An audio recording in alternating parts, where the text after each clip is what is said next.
Good morning বন্ধুরা। তো আমরা এসে পৌঁছেছি এখন মাউলিলং গ্রামে, যেটি 2003 সালে এশিয়ার ক্লিনেস্ট ভিলেজ হিসাবে আখ্যা পেয়েছিল। এই গ্রামে মোট 2টি চার্চ রয়েছে, তো তার মধ্যে আমরা একটি চার্চ দেখতে চলে এসেছি। এই গ্রামকে কেউ কেউ বলে থাকে গডস ওন গার্ডেন, ভগবানের নিজের বাগান। এই গ্রামটি হরেক রকম ফুল এবং পাতাবাহার দিয়ে সাজানো রয়েছে। এতটুকু আবর্জনা কোথাও চোখে পড়ে না, পুরো গ্রামটি একদম সাজানো বাগান মনে হয়। গ্রামের প্রতিটি মানুষ দায়িত্ব নিয়ে পরিষ্কার রাখেন এই গ্রামটি, আর এই গ্রামে কোনো রকম প্লাস্টিক ইউজ করা হয় না।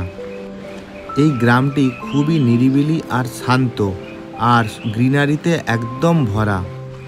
যদি কেউ নিরিবিলিতে ছুটি কাটাতে চান তাহলে এই গ্রামে অবশ্যই আসতে পারেন।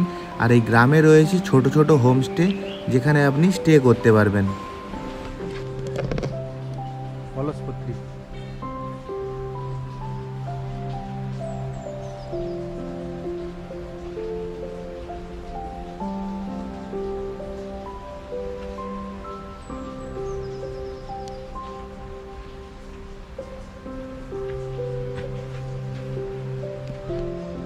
খুব পিস রয়েছে, কোনো আওয়াজ নেই, শুধু ঝর্নার আওয়াজ। শুনতে পাচ্ছেন কিনা জানি না, তো এখানে শুধু ঝর্নার আওয়াজ একদম ক্লিয়ার আসছে। জল পড়ছে পাহাড় থেকে, সেই আওয়াজটাই আসছে। আর একদম সাইলেন্ট, কেউ কথা টথা বলছে না, চুপচাপ যে আর কাজ করে যাচ্ছে, সেরকমই। তাই মনে হয় ক্লিনেস্ট ভিলেজ নাম দিয়েছে কিনা বুঝতে পারছি না। এখানে ভ্যারাইটি প্রজাপতি দেখা যাচ্ছে, দূর দূরে প্রজাপতি।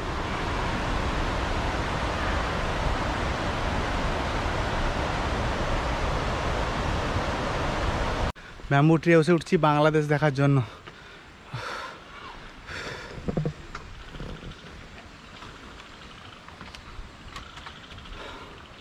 কোনটা বাংলাদেশ ভাই?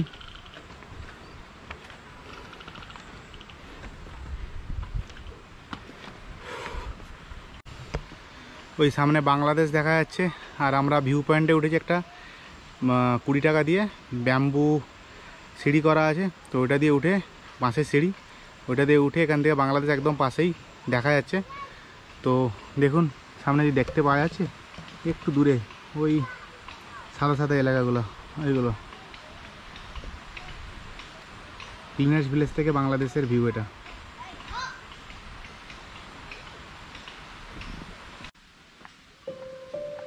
আমাদের সাথে এশিয়ার ক্লিনেস্ট ভিলেজ ঘুরে আপনাদের কেমন লাগলো অবশ্যই জানাবেন কমেন্ট করে। আমরা আস্তে আস্তে এক্সিট পয়েন্টের দিকে চলে এসেছি। তো ভিডিওটি আমরা এখানেই শেষ করব। দেখা হবে পরবর্তী ভিডিওতে। ততক্ষণের জন্য বাই বাই। ভালো থাকবেন, সুস্থ থাকবেন সবাই।